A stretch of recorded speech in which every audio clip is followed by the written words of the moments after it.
Hey everyone, welcome to my channel. ये है class 8 की कॉर्डोबा पब्लिकेशन की book chapter number 18 pollution of air and water, जिसमें हम ऑलरेडी 2 वीडियो बना चुके हैं और आज हम पढ़ेंगे harmful effects of water pollution से।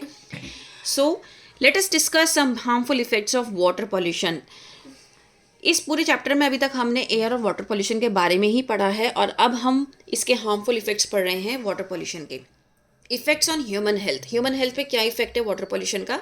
Polluted water can cause many diseases like cholera, dysentery, typhoid, gastroenteritis, jaundice and diarrhoea in human beings. So basically आपकी जितनी भी डिजीजेस है, आपने बड़े बूढ़ों से सुना होगा कि पेट से ही बीमारी शुरू होती है और पानी से बीमारी शुरू होती है। ये बड़े बूढ़ों का कहना होता है। तो पानी से बीमारी शुरू कैसे होती है? क्योंकि हम अगर जर्म्स वाला पानी पी रहे हैं तो अल्टीमेटली हमें हार्म करेगा, हमें वॉमिटिंग जैसा फील होगा, नॉजिया फील होगा, ठीक है, और हमारी तबीयत ख़राब होने लगेगी। कैसे ख़राब होने लगेगी? आपने इनडाइजेशन वाला एक नाम सुना होगा। इनडाइजेशन बेसिकली कहा जाता है कि खाने की वजह से होता है, लेकिन वो खाने के साथ साथ अगर आप पॉल्यूटेड वाटर भी पी रहे हो तो भी आपको ये प्रॉब्लम होती है, ठीक है। टाइफाइड, कॉलरा, डाइसेंट्री ये एक कॉमन ऐसे डिजीजेज हैं जो आज के टाइम में सिर्फ और सिर्फ पॉल्यूटेड वाटर की वजह से होती है, कंटामिनेटेड वाटर की वजह से होती है, ठीक है। यूट्रोफिकेशन ये एक ऐसी टर्म है जो हर बार एग्जाम में पूछी जाती है। Washing away of fertilizers into water bodies causing increased growth of algae and other weeds in water bodies. So basically जब आपने देखा होगा कोई भी पानी की जो सतह होती है, जो अपर लेयर होती है, वो ग्रीन कलर की जब आपको दिखाई देती है, तो ग्रीन कलर की जब आपको दिखाई दे रही है तो इसका मतलब वो क्या है? वो सारी एल्गी है हमारी, है ना। तो एल्गी किस वजह से होती है? जब फर्टिलाइजर्स को वाटर बॉडीज में रिलीज किया जाता है। अब फर्टिलाइजर्स कैसे रिलीज हो रहे हैं? आपने देखा होगा क्रॉप्स में को बहुत ज़्यादा फर्टिलाइजर्स बहुत ज़्यादा यूज़ किया जा रहा है, फर्टिलाइजर्स का, पेस्टिसाइड्स का, ताकि उसमें कीड़ा ना लगे और उनकी जो फसल है वो अच्छी हो। फिर उसके बाद क्या किया जाता है? उसको इरिगेट किया जाता है, उस फसल को इरिगेट किया जाता है। जब फसल इरिगेट की जाती है, अगर उसमें एक्सेस वाटर आ जाता है या कुछ भी होता है, वो पानी कहाँ जा रहा है? अंडरग्राउंड जा रहा है, राइट। हमारे अंडरग्राउंड वाटर जो है सॉइल के थ्रू वो नीचे जा रहा है, या फिर बारिश की वजह से क्या होता है, बहुत ज़्यादा पानी हो गया तो वो फ्लो होके कहाँ जा रहा है? रिवर में जा रहा है। तो अल्टीमेटली क्या हो रहा है? इस तरीके से जो फर्टिलाइज़र वाला पानी है वो नदियों में जा रहा है, वाटर बॉडीज़ में जा रहा है, जिसकी वजह से क्या होता है कि जो अपर लेयर होती है उसमें एल्गी और वीड्स क्या कर लेती है? कब्जा जमा लेती हैं। जैसे कि आप यहाँ पर एल्गल ब्लूम देख सकते हो।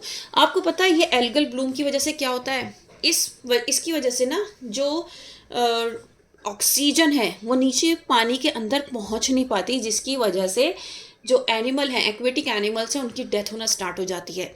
या फिर ऐसा भी होता है कि जो वो एक्वेटिक एनिमल्स होते हैं वो ऊपर की तरफ आना स्टार्ट हो जाते हैं, जो नीचे रह रहे होते हैं वो ऊपर की तरफ आना स्टार्ट हो जाते हैं, जिसकी वजह से आपने देखा होगा। ये अभी एक मैं वीडियो देख रही थी रिसेंटली यूट्यूब पर, जिसमें था कि वहाँ पर कुछ ऐसी जगह है जहाँ पर बहुत ज़्यादा बर्फ़ जमी हुई थी, तो लोगों ने क्या किया, वो बर्फ़ हटाकर उन्होंने बर्फ़ को तोड़ा। तो वहाँ पर उन्होंने देखा कि वहाँ पर ऊपर ही सतह पर ऊपर ही सारी फिशेस थी, ठीक है। वो फिशेस जमी हुई नहीं थी बर्फ़ से, लेकिन वो ऑक्सीजन की कमी थी नीचे वाटर में, तो वो क्या, ऑक्सीजन लेने के लिए ऊपर की तरफ आई थी। अब वो क्या हुई? वो उनका शिकार बन गई। किसका शिकार बन गई? सब ह्यूमन बींग्स का। उन्होंने उनको वहाँ से पिक किया और उनको उन्होंने एक बेचना स्टार्ट कर दिया, तो उनका एक बहुत अच्छा बिजनेस चल गया। तो ये मैं एक यूट्यूब की वीडियो का आपको बता रही हूँ। वही चीज़ यहाँ पर भी है। अगर एल्गल ब्लूम हो जाता है, बहुत ज़्यादा एल्गी आपको दिखाई दे रही है ऊपर, तो पानी में ऑक्सीजन की कमी हो जाती है, जिसकी वजह से क्या है कि जो एनिमल्स हैं वो ऊपर की तरफ आना स्टार्ट हो जाते हैं। जिधर एल्गल ब्लूम नहीं होगा, जहाँ पर एल्गी की ऐसी मात्रा नहीं होगी, उस तरफ आपको वो एनिमल्स मिलेंगे, क्योंकि उन्हें ऑक्सीजन चाहिए होगी, और वहाँ पर बहुत ज़्यादा उनको पकड़ा जाता है, उनके साथ मतलब फिशिंग की जाती है, right. Due to respiration carried out by algae a large amount of dissolved oxygen in the water is consume. यही मैंने आपको बताया, एल्गी नो अपर एरिया कवर कर लिया है और वो ऑक्सीजन को रेगुलरली कंज्यूम कर रहा है, जिसकी वजह से पानी के अंदर ऑक्सीजन नहीं जा रही है। Death of algae would further reduces the amount of oxygen in the water. This is because of microorganisms use oxygen for the decomposition of dead algae. तो बेसिकली क्या हो रहा है, जब एल्गी की डेथ होती है तो इसकी वजह से क्या होता है कि और ज़्यादा रिडक्शन हो जाता है ऑक्सीजन का वाटर में. वो ऐसा क्यों होता है? जो छोटे छोटे माइक्रो ऑर्गेनिजम्स होते हैं उसको एल्गी को डिकम्पोज करने के लिए वो और ज़्यादा ऑक्सीजन का यूज़ करते हैं.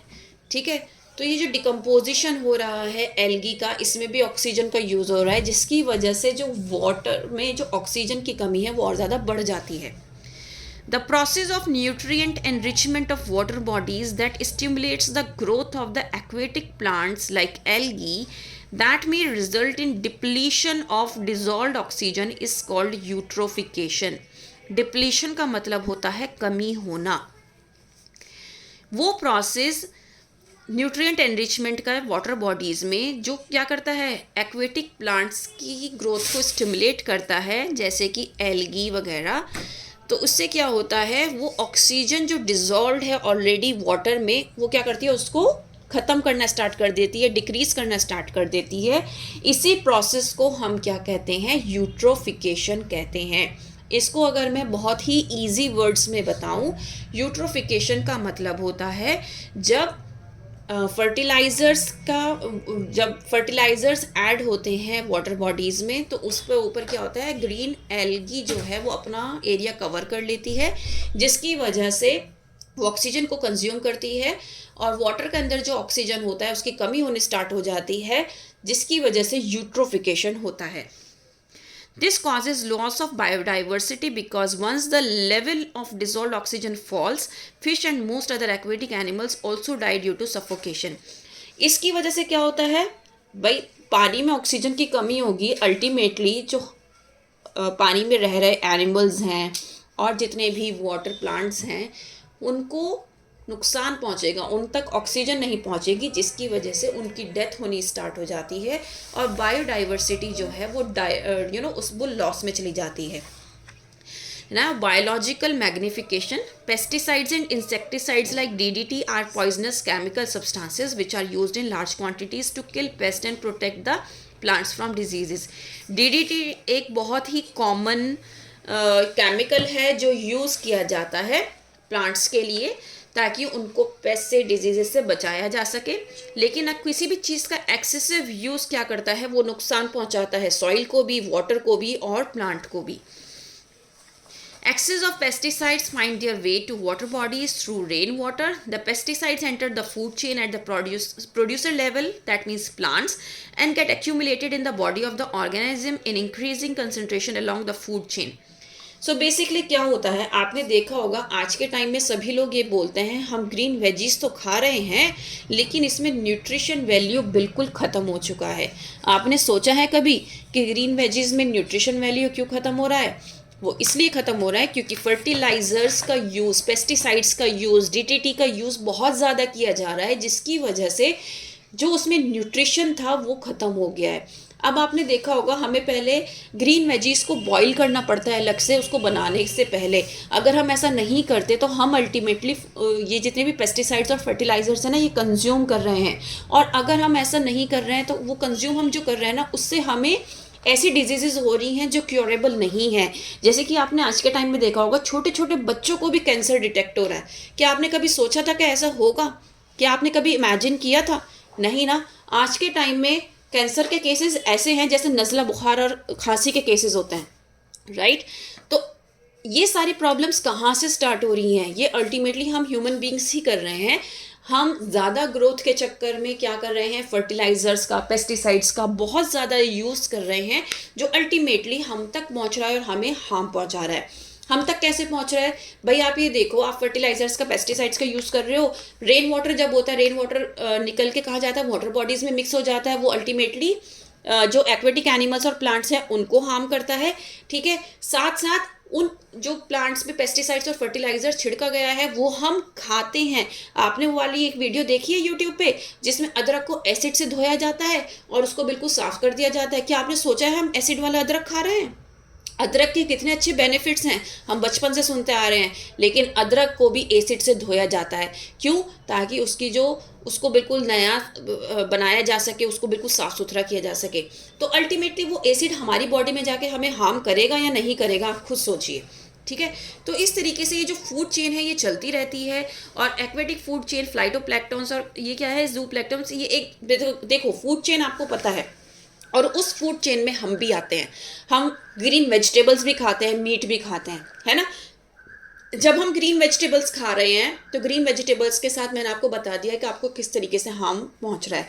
अब मैं बात करती हूँ, अगर मैं हैन की बात करूँ, आपने देखा होगा छोटे से हैन को एक दिन में बड़ा कर दिया जाता है। क्यों? क्योंकि उसको इंजेक्ट किया जाता है, हॉर्मोन्स दिए जाते हैं ताकि वो बड़ी हो जाए और अंडे दे सके, राइट। तो आप खुद देखो, जब उसको हार्मोनल इंजेक्शंस लग रहे हैं, वो हमारी बॉडी में जाएगा तो हमें भी तो हार्मोनल इम्बैलेंस होगा।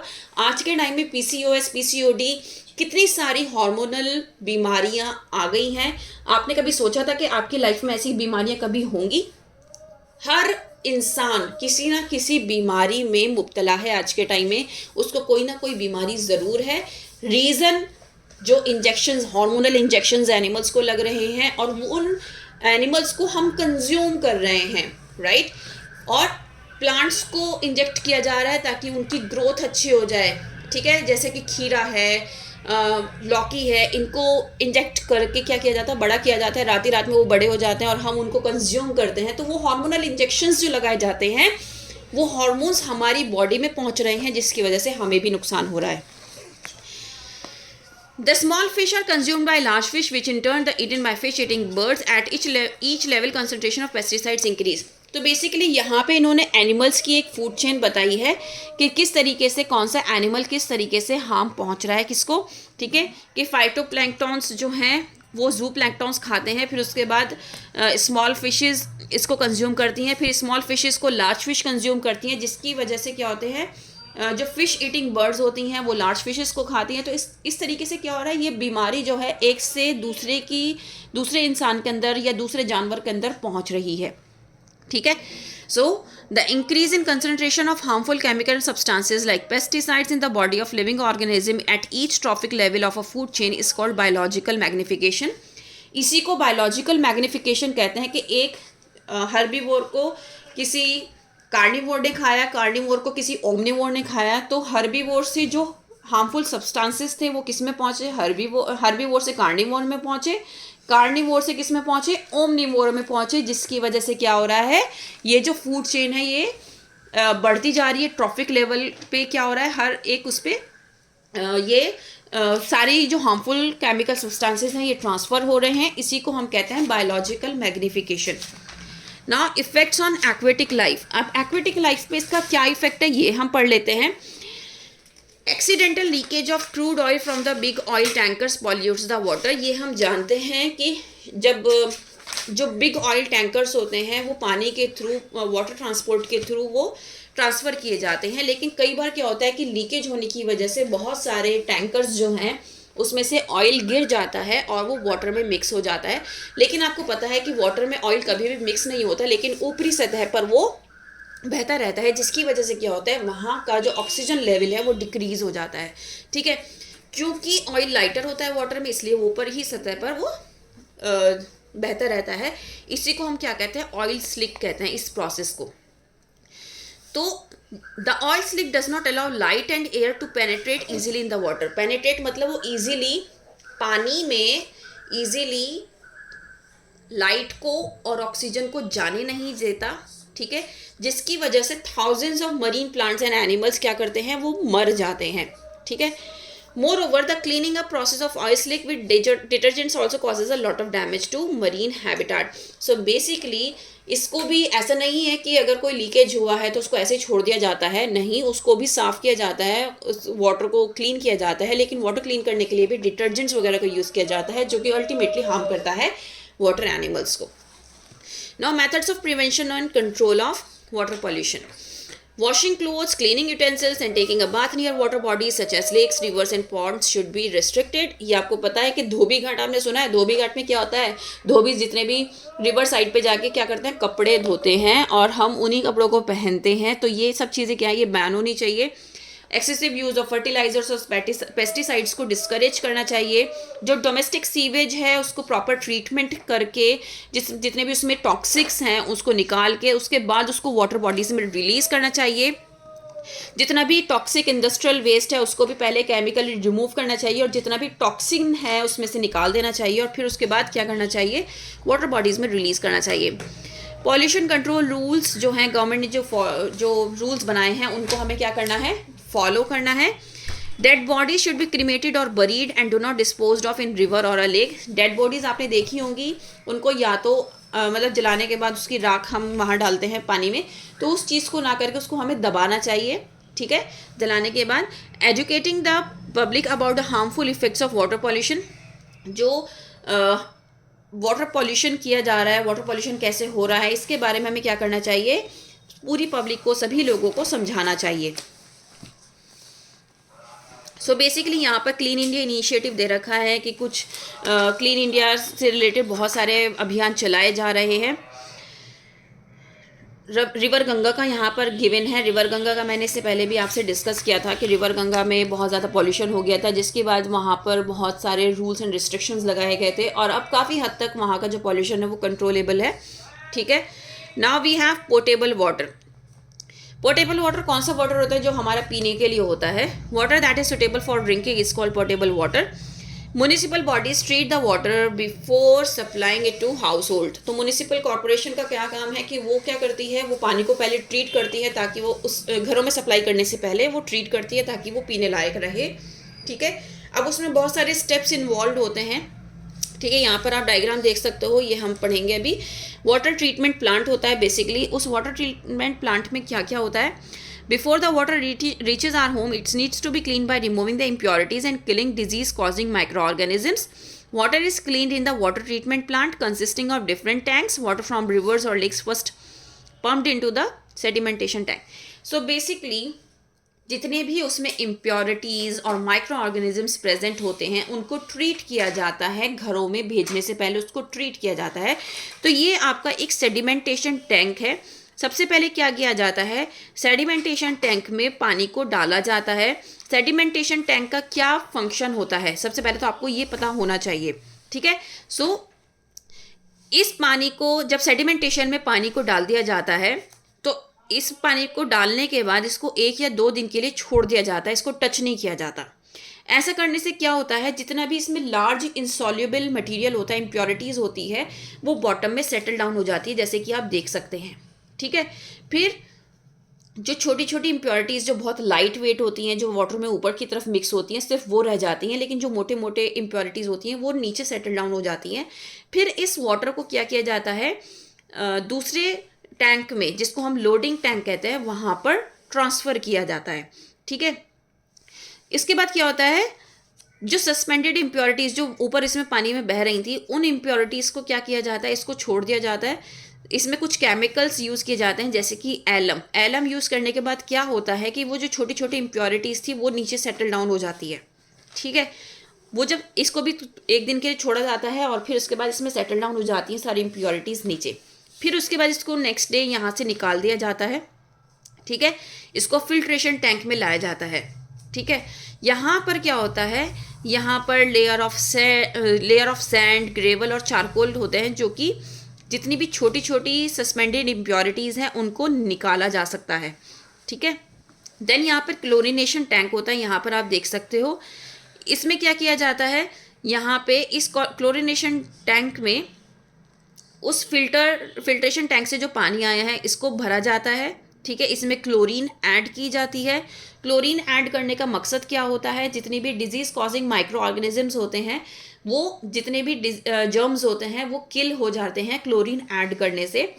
अब ये जो वाटर है ये क्या है, सप्लाई के लिए तैयार है। ये आपने देखा होगा, इस तरह की एक पानी का टंकी बोली जाती है कि पानी की टंकी है, ये हर एरिया में होती है, ठीक है।